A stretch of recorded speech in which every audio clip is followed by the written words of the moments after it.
Chapter 7. Today is Jenna's first round of chemotherapy. I asked if I could miss school and come along again, but Mum said it would be boring and not very nice.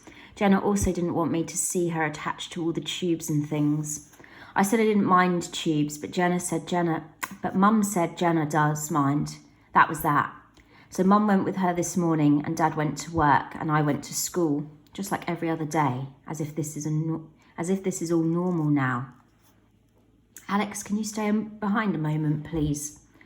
Mrs. Lee has just taken the morning register and everyone's going off to the first class. She beckons to me from behind her desk and I force myself up to the front. She waits until the rest of the kids have filed out of the room before she speaks. Alex, I know you're having a difficult time at home. She pushes her glasses right up to the bridge of her nose and gestures to a chair opposite. Your mother phoned yesterday to update us on the situation. I sit down. And I just want you to know that we, all of us at school, are here for you. She pauses as if waiting for me to speak. I have nothing to say. You know, you can always speak to me or any other member of staff about anything worrying you or any issues you may be having. In fact, I think it would be an excellent idea to refer you to the pastoral worker, Mrs. Moss. I don't care. Okay. Lovely. Right. I'll speak to her today and get you booked in for some sessions then. She glances down at a piece of paper in front of her. I think she's made notes on what she wants to say. And I've spoken to a few teachers who have had problems with homework and decided you're going to be put on a reduced homework timetable for a while. So you'll just get the core subjects, English, maths and science, to do every week. Do you think that's helpful? No. Yes. She sighs and leans across the desk slightly. Alex, you're an incredibly bright, lovely young man with a great future ahead. I know things are tough at the moment, but here at school we want to support you. Please let me know if there's anything else we can do. There's nothing you can do, stupid woman. Yes, thank you, miss. I leave the classroom, that same stupid, numb feeling pulsing through me. I feel like a zombie, like a brainless idiot zombie, but the one thought on my mind isn't blood, it's my dying sister. I walk home alone today. My class is out late, and when I get to the gates, Daisy and Callum are nowhere to be seen. I don't care anyway. Some days it's nicer to be alone. I put my headphones on and play Nirvana and try to ignore the idiots sat on the hill yelling stuff. It's Bruce Cleave and his apes smoking and eating, a gaggle of girls next to them laughing and tossing their hair. How the hell do those nether androids have attracted females to sit with them? I have no idea. I suppose a couple of Deuce's friends could be classed as eye candy. I know Daisy always says so, but Deuce himself is repulsive. His face is like a before advert for spot cream, and his nose hooks over at the end like a bird beak. It's like the ugliness inside him just oozes out. Deuce catches sight of me and begins pointing. His friend's joining in. Crap. He better not come after me. I know I'm an easy target on my own, classed as a nerd thanks to being caught in the library several times. And I guess I look a bit weedy, but come on, give a guy a break. Alex! I'm sure someone called my name. I turn my music down slightly but carry on walking. I don't want to look back. I don't want to see Juice's ugly face again. Alex! It's not Juice, it's Luca and Yusef. I stop my music and dither on the corner for a minute. I'm far enough away from Juice and his cronies to wait safely, but Yusef and Luca are rushing past them now, heads down, speeding towards me. You late for something? Juice calls out at them. Luca goes a bit red. Oh, look at them. One of the girls jeers loudly. Running away from Big Bad Bruce. The others laugh exaggeratedly. Juice slides down the hill towards them. Hold up, boys, hold up. Yusef slows down, unsure of what to do. If Juice tells you to stop, you stop. Equally, he knows that if he did stop, there's a high possibility that Juice would beat the crap out of him. Luca, however, slightly more street smart, breaks into a run and tears past me, into the alley and out of sight. He doesn't even look at me as he goes past. His survival instinct must have kicked in. I said, hold up! Juice thunders. Yusef stops completely, blinking rapidly as if the sun is in his eyes. He's a rabbit caught in headlights. I stand frozen on the corner, torn, to stay or to go. I'm safe here, but my friend's not. Good boy. Juice gets right up to Yusef's face. He says something, too quietly for me to hear, but Yusef's face drops and Juice's friends laugh again. I can hear my heart in my ears, pounding with fear and fury. Whatever he's saying, it's not nice. This won't end well for Yusef, but is it going to end well for me? I can't just stand here and watch them beat him up, can I? Or can I? Alex! Yusef calls out, his voice shaking. Juice has put him in a headlock. Yusef's glasses fall to the floor. Ooh, Alex! Juice parrots in a high voice, tightening his grip and smiling at me. Come and play, Alex! I'm sure at his hideous face, my mind ticking.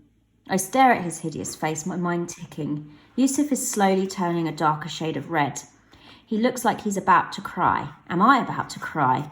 Alex! Juice shouts tauntingly. Come and get your little boyfriend, Alex. No, I'm not going to cry. I'm going to go and get Yusef. Taking a deep breath, I start towards them, walking at first and then running. Juice is laughing. Whoops, he leads Yusef straight into my path. I stop just in time. I'm panting even though I didn't run very far, my heart going 1,000,000 miles an hour. Juice gets up in my face, grinning. Yusef still under his arm. Up close, his spots are crusty and hideous, and his teeth are wonky. I don't think I've ever been this close to Juice. I don't think I ever want to be this close again. Let Yusef go. I try to sound stern, but I hear my voice crack slightly. Damn it. It's not because I'm scared. That's just been happening lately. And maybe I'm a tiny bit scared. I've seen Juice take countless kids' lunch money or steal their things or give them a black eye or bruises. Once I even walked round the corner to see him and his friends giving a boy cigarette burns. I didn't tell anyone though. No one tells on Bruce Cleave. Life is better if you just keep quiet and deal with it. And usually if you're lucky and you avoid him enough, he doesn't take much notice of you. I've always been pretty successful with that, though it seems like the news about Jenna lately has brought me back onto his radar. Another great side effect of her cancer. I'll let him go when I feel like it, dork, Juice laughs, squeezing Yusef tighter. I bend down to try and get Yusef's glasses before Juice can, but he does something worse than putting his greasy hands on them. Crack. He breaks them under his massive foot in one stomp. The frame snaps completely, the glass shattering into tiny shards on the floor. I freeze. Yusef told me before how much they cost, and they're not cheap. Hey, Yusef squeals. My glasses! My glasses! Juice echoes him in a stupid voice. His 8 friends point and laugh from the hill, and one girl, Patty, runs down towards us giggling. She's quite pretty, actually. Her freckles are a bit like daisies. Anyway, focus, Alex. Yusef's head is still under Juice's arm, but he's given up squirming. He's just staring down at the floor, probably wondering what the hell he's going to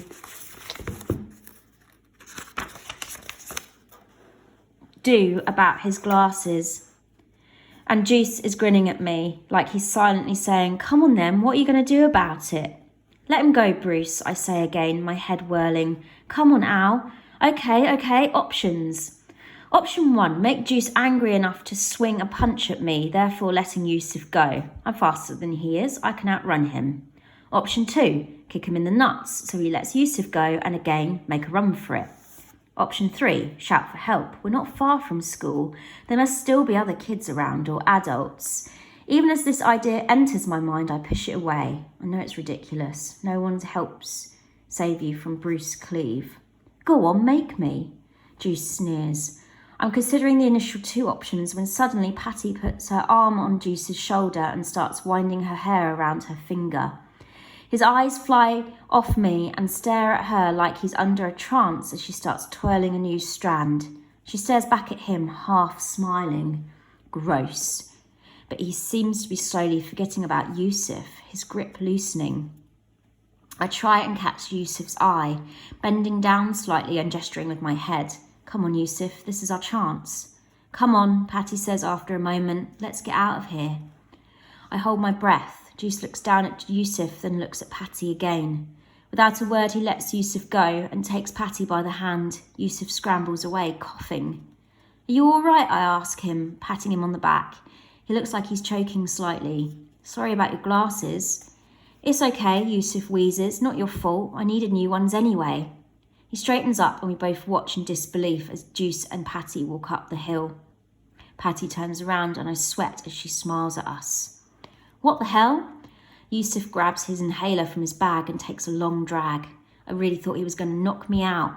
Well, I'm glad he didn't, I say truthfully. We begin walking home, Yusef limping slightly, although I'm sure Juice never touched his leg. Not talking, not addressing the fact that I very nearly left him for dead meat. But I think the important thing is that in the end I didn't. I went back for him, to his rescue. Though actually, after all that, I think it was Patty that rescued us both.